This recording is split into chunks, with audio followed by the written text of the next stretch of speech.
Alright, time for another interesting episode of Life is Horror, where I talk horror news, horror movies, and horror rankings. All kinds of stuff. Sometimes horror quizzes. No quiz for this episode. We're going to talk some horror news. A lot of things have been announced lately. And today's episode will be female director themed.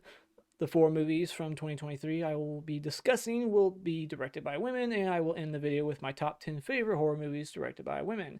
And I decided to leave out movies that were directed by a man and a woman. Some movies get directed by husband and wives together, and some of them brother and sister, so I just left those ones off. Decided to keep it with just, only women directed movies. And I was thinking about doing, because I'm going to be talking about Five Nights at Freddy's, I was thinking about making this like a video game horror movie episode and make a top 10 list about that. But then I quickly realized how many shitty and how little I've seen also video game horror movies there are out there. You got House of the Dead, Resident Evil, and what else? Like, there's not a lot.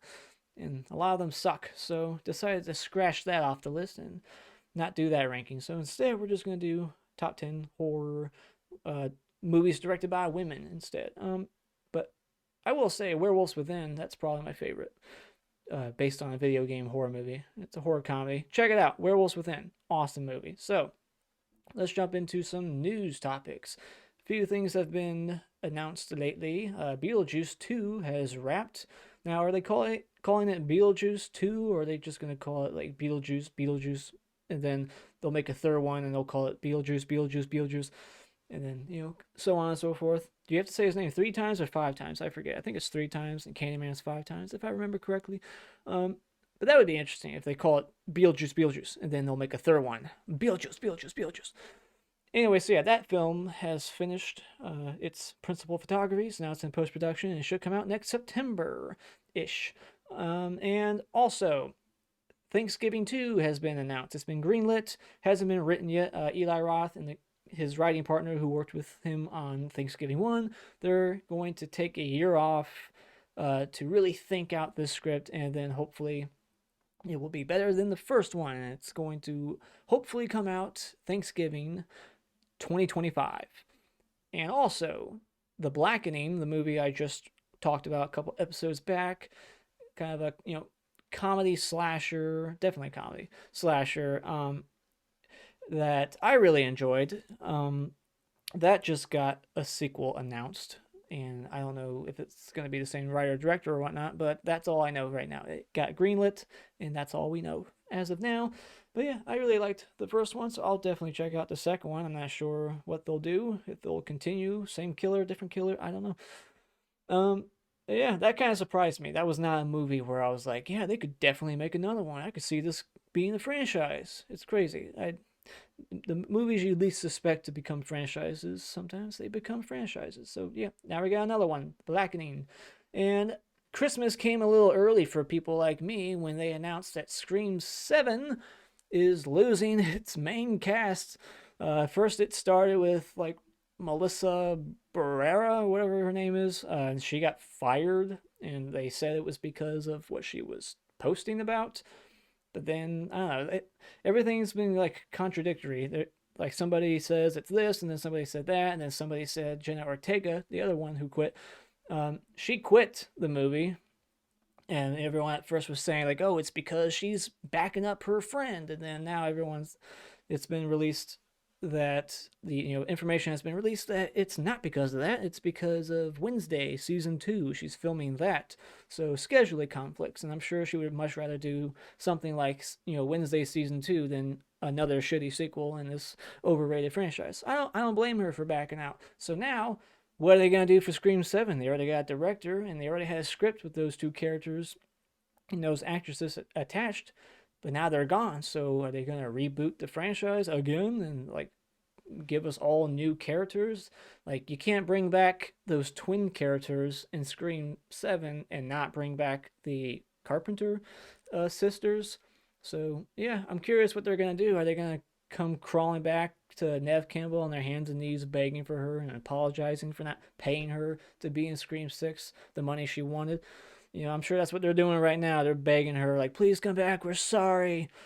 Not that she would have made Scream 6 any better. Nothing could. So, yeah, that's that. But, yeah, I don't know what else to say about it. I really just I don't fucking want another Scream movie. That's all I can say. I was glad to hear that they're not coming back because honestly, the way Scream 6 ends, you don't need them back. Their story's over. How many people are gonna try to seek them out and try to kill them? What, like the fucking mom of her boyfriend is gonna come and Scream 7? Like, it's ridiculous at this point.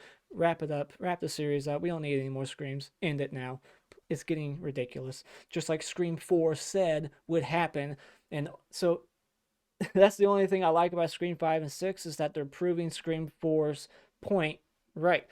Scream 4 is my favorite, and they make the point in the opening saying that these franchises, the further they go, the more stupid they become, the more ridiculous the plots get, and Scream 5 and 6 just prove that point. They get worse and worse. So fucking quit. Quit while you're ahead, but it's too late now. So yep, that's the end of that. That's all I gotta say. Oh yeah, I think they said something about Jordan Peele's producing, but I feel like they already said that like a year ago. Feels like I heard that a long time ago, but now it's like resurfacing again. Like, by the way, in case you forgot, Jordan Peele's producing another movie. Um, he's producing the remake of People Under the Stairs, and which is a Wes Craven movie from the '90s that I think it's all right. I don't think it's amazing or anything, but yeah. So, anyways, let's jump into these reviews. So, yeah, let's start.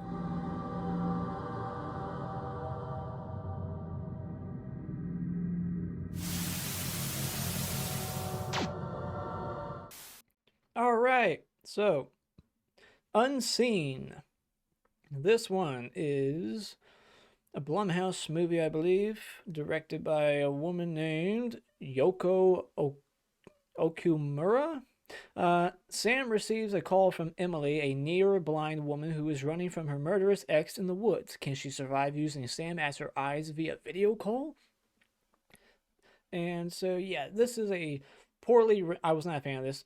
This is a poorly written cat and mouse chase that's just too contrived, uneven in its tone, unconvincing performances, and unnatural dialogue. There's very over stylized split screen editing. It's clearly, trying to be like a Brian De Palma film. I wouldn't be shocked if you interviewed this director and said, "Who's your favorite director?" She'd probably say Brian De Palma, who's famous for using split screens and like split diopter shots. This has a shit ton of split screen shots in it, and it just bugged me for some reason because they just overdid it. And it was just so jarring, aggravating. Characters have like casual conversations when they should be focused on the mission and staying as quiet as possible. Like, if there's someone in the woods chasing you, wanting to murder you, would you really be on the phone talking loud and then start casual conversations? Like, they start talking to each other about their childhoods. It's like, is now the time? Like, I get like it's the writer just trying to get the audience invested and develop the characters so we can know them, but the situation doesn't call for that kind of shit. I didn't like it. The characters set up obvious arcs for later. You see coming from the start. It's an all too familiar, been here, done that premise, which was done better in my opinion in See for Me, which just came out like last year. The fat girl was a frustrating pushover who never spoke up for herself, even when being handcuffed. And so that always bugs me. And it tries to be suspenseful in the barn scene during the climax, but it fails miserably because they interrupt the wacky shenanigans going on at the gas station during it. It's so uneven in tone. It's trying to be scary and suspenseful in moments, and it doesn't work because everything going on at the gas station is so over the top, so bizarre, wacky, and it's not funny. It's not scary or funny. Um, yeah, I just hated mostly everything happening at the gas station. I thought that shit was stupid. Thankfully, it's super short and it's quickly paced. It really gets going right away. Like, they cut to the chase literally. I think it starts with her breaking out of this cabin and she's running through the woods, so it gets going really quickly. Both character situations should have been either equally comical or both equally suspenseful. You know, not like trying to do both, be thrilling and then also be funny and fail at both. I just wish they would have stuck with a a feel, a tone, and it was just all over the place for me. I did not like it. Like, there's a freaking woman who, like, I remember like her cell phone gets stolen by the gas lady, and so she comes back with like an assault rifle out of her fucking trunk, and like the whole joke is like it's Florida, so that makes it believable, I guess. Like, oh, that's just Floridians, they got assault rifles in their trunks. You know, them Southerners, they always got guns. Like, it was just so dumb. The humor did not work for me. The suspense didn't work for me. Nothing really did. Did not like it. So, Dark Nature. This is a Canadian horror movie, and wide release in May. It's a Canadian supernatural creature feature that looked at The Ritual from 2018 and said, "Let's do that, but with women and less money." The locations and atmosphere are this film's strong point. The acting and dialogue is fine. The lead character is weak and loves an abusive, psychotic prick who killed her dog. But hitting him in self defense, I guess, was her arc at the end. Like, that's all. That was her arc. She finally fought back. So, yeah, the main character is one of those women that's in an abusive relationship. So she's running to the woods to do this, like, therapy thing. And then they bump into this creature, this supernatural creature. I don't know what they call it. I don't remember what it is. The one friend's trauma is never really explored or exploited by the creature. Yeah, it's a supernatural creature that I think it's like it feeds off of whatever they're going through and like makes them hallucinate things, I think. So, but then one of the characters never really has that happen to them, and so they just kind of feel like a throwaway character. There's a little bit of gore, but enough. There's a little bit of gore, but enough to satisfy the gore hounds like myself. So yeah, you do get some of that going on in here. The creature in this looks almost man-like and uses people's traumas and fears against them, like I said, like Pennywise. The soldier lady was the best character. I thought she was funny. She's the comic relief. She's very quirky. Her personality. The reveal about Joy's ex being there at the house the night before was a surprise. Not a major reveal, but I just thought that was a little surprising. Wisha was this person. It took getting attacked by a supernatural creature to learn how to stand up for herself, I guess. Now, we never learn what it is or where it came from, this creature. But it is suggested that maybe it is the spirit that people gave offerings to centuries ago in exchange for like health, good health, and healing. There's like a throwaway line early on about the history of these woods they're walking through, so maybe that's the explanation about what this thing is. But yeah, I wasn't really all that crazy about this movie. I gave it 2.5 out of 5. It's fine. It's not good or bad. It's just there. So not a big recommendation for me. So now let's talk about Birth slash Rebirth, a Frankenstein-esque film. Just got released on Shudder not too long ago, and I'm trying to look for it here on my fucking list, but I don't know where it's at. All these movies are out of order, so I'm just trying to figure out. Oh yeah, there it is. They changed the poster on me, so I was looking at the posters. So, all right, a modern Frankenstein-like mad scientist film. Let me read the plot synopsis. Maybe that will help. All right, a single mother and a childless morgue technician are bound together by their relationship to a little girl they have reanimated from the dead. All right. So yeah, like I said, Frankenstein story here, mad scientist kind of film. Has a very socially awkward, odd mortician lady and a single mother desperately trying to keep this resurrected girl alive. It's a movie about losing loved ones, kind of like Pet Cemetery. This is basically like a Pet Cemetery Frankenstein film. You know, it's about grief and what people will go, the lengths people will go to in order to bring loved ones back. It's this movie we've seen before. It has some nasty autopsy gore. And on animals. So yeah, we get some autopsies on animals, so animal gore and shit like that. The kid comes back, but not the same. Like all movies with this premise, they never come back the same. Why is that? The acting and pacing was strong, and it kept me wondering where exactly it was going. But the ending was lackluster for me, and a certain decision that was made me not like one of the two main characters. I was hoping for the climax to get scary, or violent, chaotic, but it just doesn't. It feels like a non-ending. Um, and I'm left wondering what's going to happen next and how long they're going to keep this routine going. Um, I wouldn't let someone who looks like Rose masturbate me in a bar bathroom. Spoiler for that scene. Kind of like in the movie Saint Maud. That was an interesting, weird scene. She just goes up to a dude at a bar and is like, "You want me to masturbate you in the bathroom?" And then cut to them like in the bathroom, and she's got this thing like ready to like catch the cum.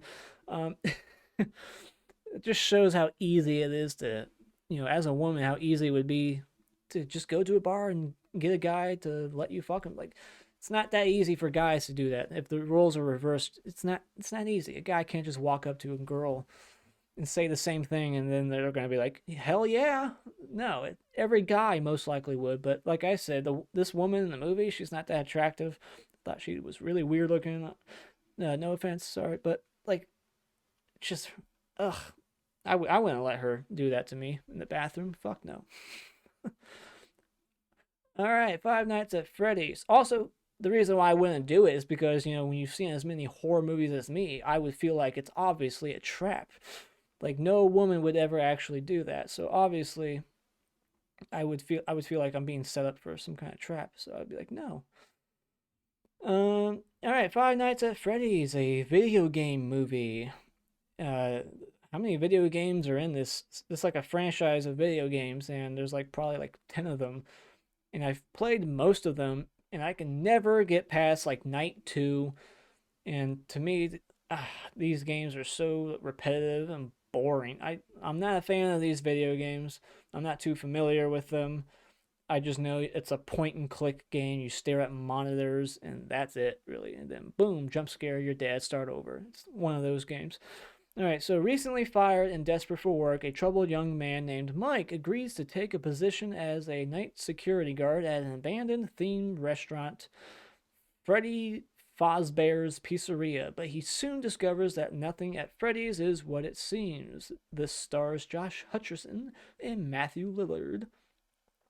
Alright, so yeah, PG-13 video game adaptation that has some cool looking set designs, amazing animatronics, and very accurate recreations of the place and the video game and the characters within. But it's never scary or suspenseful, and I don't feel like it's ever trying to be, and it just has a messy plot. Some things make little sense to me, and like the big reveal is so obvious from the setup. Won't say what it is, but there's a reveal in this movie. And I'm like, well, duh. Matthew and Josh were okay, but the daughter obviously hasn't done much acting before. You got a very young kid actor in this. I think this was her first role, and she's not a very good child actor. The aunt character's fate is unclear, and why wouldn't they mention her at the end? That always bugs me in the movie when like a certain person is dead or possibly dead, and at the end of the movie it's like realistically somebody's going to address it. It needs to be addressed. The law has to get involved and will get involved at some point, but we never see it in the movie. Yeah, so is she alive or not, the aunt? And so Josh is a super deep sleeper who doesn't wake up after multiple slashes on his body and being transported to another room. I mean, and this guy is sleeping on a job day 1, so obviously he doesn't care about keeping his job. The fact that the little girl in this movie is his sister, that's something that was totally lost on me until like over halfway through. I don't know if they said it early on. I just missed it, but yeah, I thought that was his younger. I thought it was his daughter, but it was his young sister, and he's got custody of his sister, and the aunt's trying to take her away from him. And so yeah, there's a lot of like custody battles going on in this movie. It's more of a drama than anything. That's the problem I had with the movie. Was I was going in expecting a fun horror comedy, but instead I got like a very dramatic, you know, just drama, like very little horror. Like the animatronics, they're like really no threat, but of course, like they're no threat to the main character really until like the climax when they're going after the little girl and they want to make her one of them.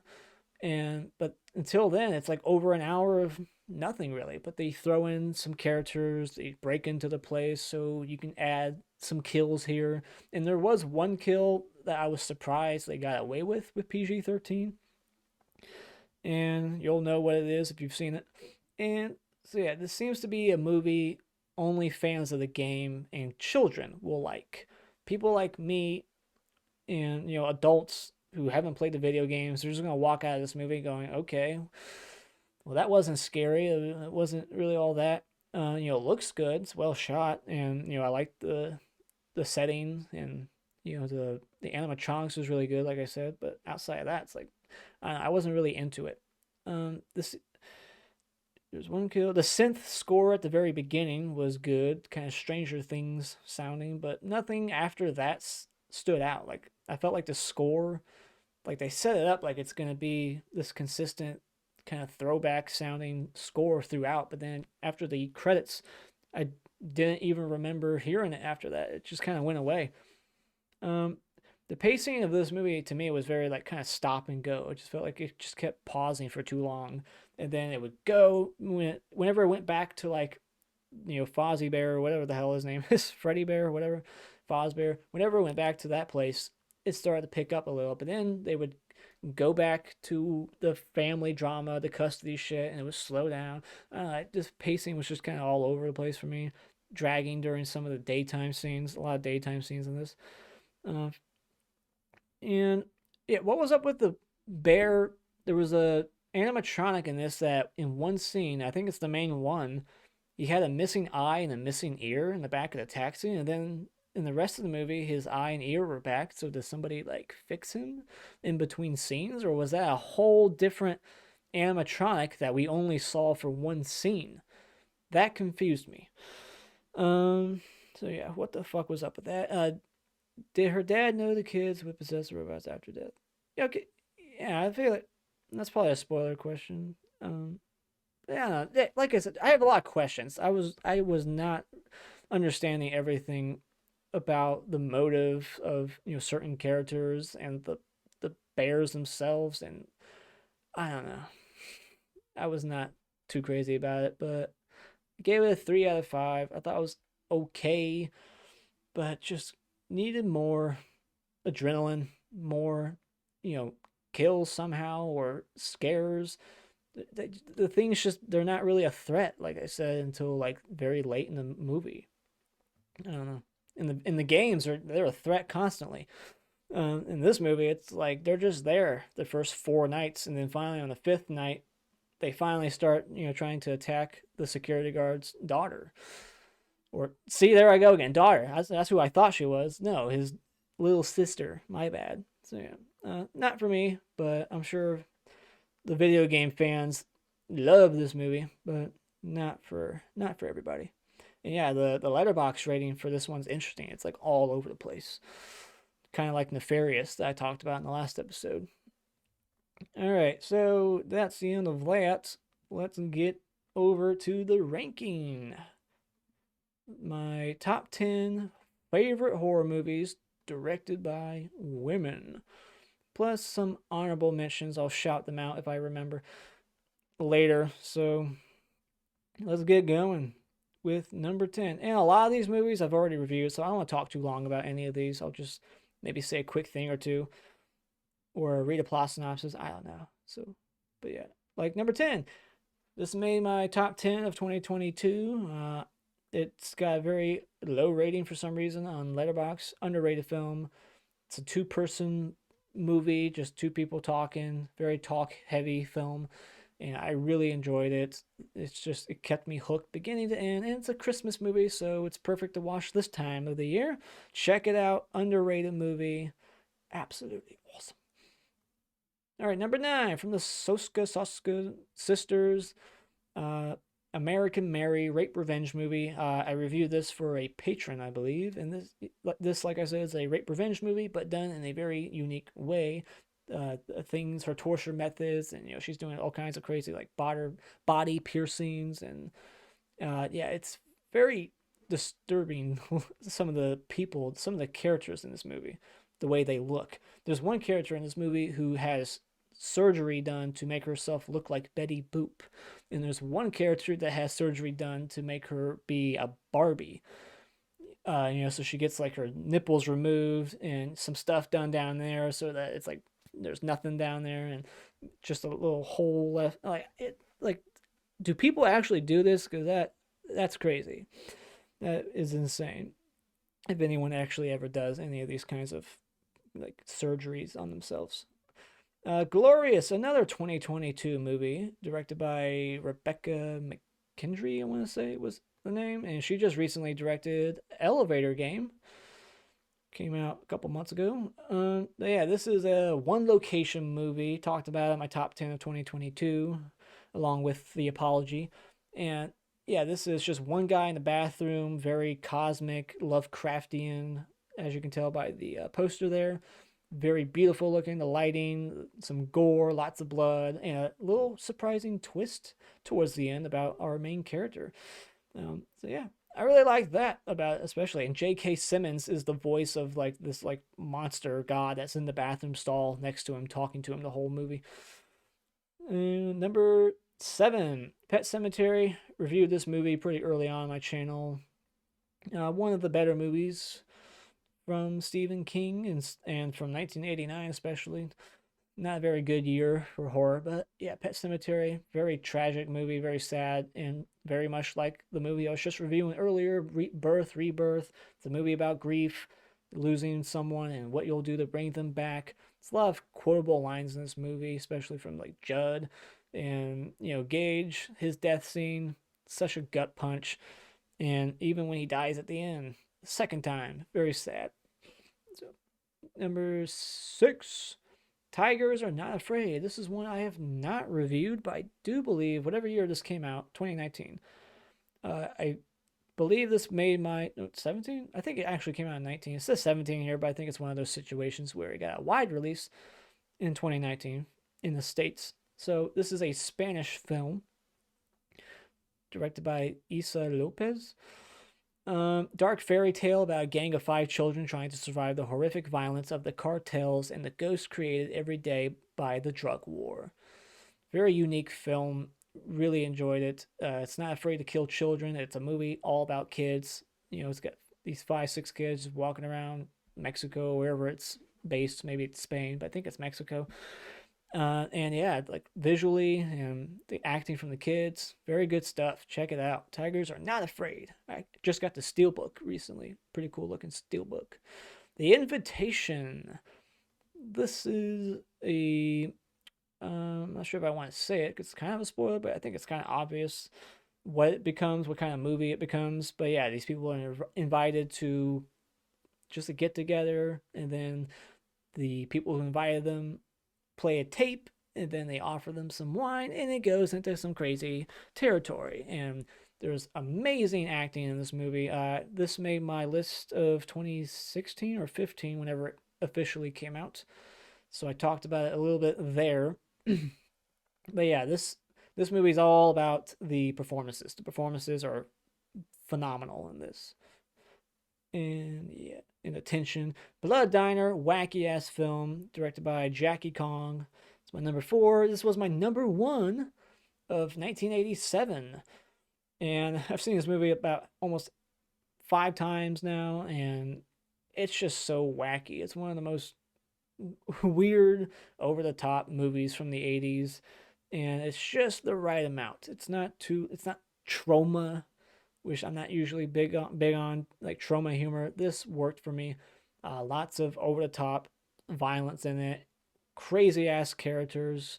I did a review for this movie, probably like a 30-minute review, so go check out all my thoughts there. There's a character in this movie that is a puppet.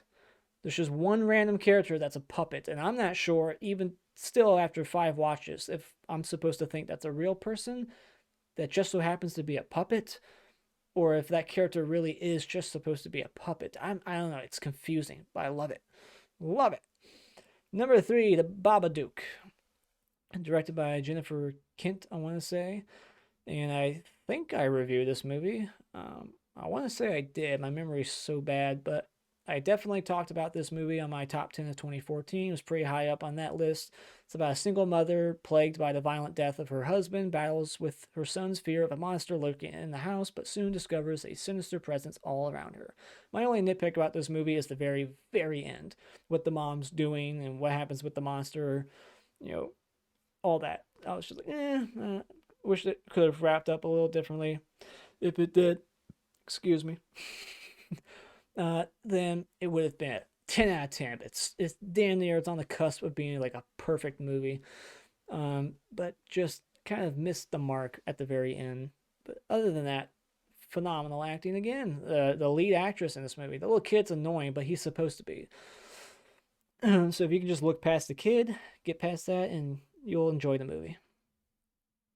Number 2 is American Psycho, directed by Mary Harron. I want to say is, yeah, Harron, not Lambert. That she did Pet Cemetery. So this is Mary Harron, and this is like a black comedy, uh, almost slasher-esque movie. And again, this is another one where they kind of dropped the ball a little bit at the last second, where it's a little confusing.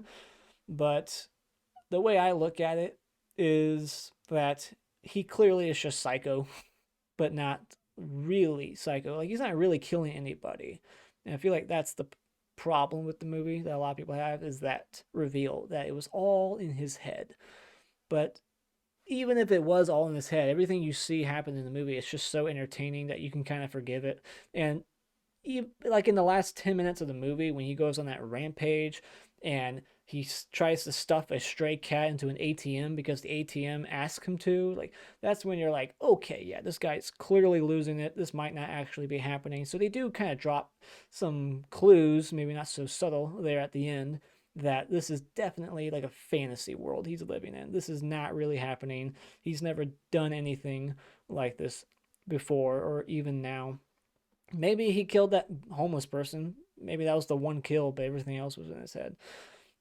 Yeah, this movie just cracks me up every time I watch it. Like, just calling Dorcia, trying to get a reservation. The guy says we're booked, but he acts like he said that it wasn't, and he's like, sure, all right, fantastic, I'll be there. And the guy on the other end is like, no, I said we're booked. He's like, great, see you at 7. Like, there's so many great things in this movie, so many great lines, and like the scene with the waiter, and he says something to Patrick, and he's like, he asks him something like, do you want to hear today's special, something like that. And then Patrick's response was something, I think he said like, not if you want to keep your spleen. I don't know, it just, his delivery, everything, like, what's his face, Christian Bale is fantastic in this movie, absolutely amazing.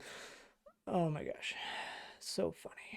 Saint Maud, number 1. I definitely reviewed this movie, and this was my number 2 of 2021. This is a 10 out of 10 easily. It's one of the best movies in recent memory. I absolutely love this movie, and it's a psychological horror movie. A movie that you can look at one of two ways, and I've heard some people look at it as a supernatural movie, that everything that this character is seeing and hearing really is happening. But I look at it like it's all in her head, just like with American Psycho, it's all in Patrick Bateman's head. And with this movie, I think it's a similar scenario. It's just this crazy woman.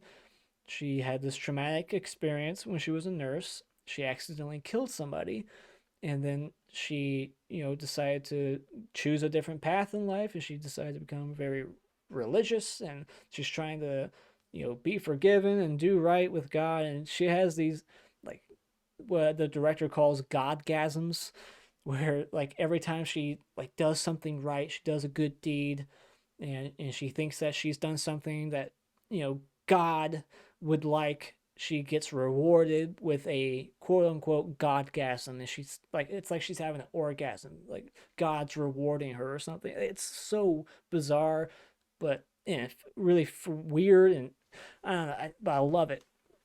Yeah, another movie with amazing, amazing performances by the lead actress here. I don't know her name. It's something a little strange. I think she's Welsh, or I think she's somewhere in that part of the world. Forget what's her name. Yeah, her name's like Morphid. Morphid. How would you say that? Morfydd. Morphid Clark. She's the lead actress in this movie, and she is just phenomenal. And then the actress Jennifer Ayla, who plays the like cancer patient that she's taking care of. She does fantastic as well, and yeah, just a phenomenal movie. If you haven't seen it, watch it. And it's got an ending that is haunting. I talked about it in my review. I think I even brought it up maybe as like maybe an honorable mention. I did a top 10 horror movie endings list one time, and I think I brought this movie up because it deserves to be mentioned. Just that last frame, just the last second. And that without saying too much, that ending to me spells it all out. Like that gave me the answers that I was looking for. Like that told me, it was this, not this, So trying to be vague. So yeah, just watch it. It's awesome. Number 1, Saint Maud, mesmerizing horror masterpiece, a religious experience, an unholy terror, absolutely true, amazing. So yeah, there you go. Top 10. What are your favorite horror movies directed by women? But before I go, honorable mentions. Cocaine Bear from this year. Lots of fun. Humanoids from the Deep. Very cheesy. Corman film. Sleazy. Creatures raping women. It's ridiculous. Sorry About the Demon. Another movie from this year. Horror comedy. It's like a parody of exorcism films. And Raw from 2016. It's a French film. Very gross and weird, unique. Rape revenge movie. Very stylish. And has a fantastic score from the guy who did the Maniac remake, Rob. Slumber Party Massacre. That trilogy, the whole trilogy was directed by women. And the first one's my favorite. And Blood Punch. Very underrated, underseen movie. It's a time loop movie and has some nice surprises in it. I've only seen it once. It's been a couple of years. I need to rewatch it. Near Dark, vampire movie. I've only seen it once, so that's why I didn't make the list also. And I'm not really huge on vampire movies. Very controversial, I guess, movie. Very, it's very hard to describe movie, but soft and quiet. Yeah, if you've seen it, you know why I'm having a hard time describing what this movie is about. Like, what do you call it? It's like a social commentary and about like racism and all kinds of stuff. But is it really a horror movie? I mean, I guess it's horror-ish. If you look at racism as very scary, then yeah, it's. But in the third act, yeah, it does become, yeah, okay, I'm remembering now what happens. So yeah, it's a horror movie. It's been a while since I've seen this one too. This one came out last year. 2022. And it's a movie about these women who are racists and they go, it turns into a home invasion movie. Yeah. And the whole movie, it's shot in one shot like that. They make it look like it's all one continuous thing, and I love that. Just like the war movie 1917, this movie does something just like that. Cargo on Netflix. I think this was directed by a man and a woman, and that's why I kept it off the list. I think, yeah, it was a man and a woman who directed this, but this is like a post-apocalyptic, unique zombie movie. They're zombie-esque people, but I guess it's more of a pandemic movie. And this came out in 2017. It's on Netflix. Check it out. Very emotional journey of a film. I really like it. So, yeah, Cargo. Those are my 10 honorable mentions. So if I did a top 20, that's what it would have looked like, I guess. So there you go. What are your favorites? Let me know in the comments below. And I will see you in the next video about whatever that will be about. I haven't decided yet. So see you later, guys.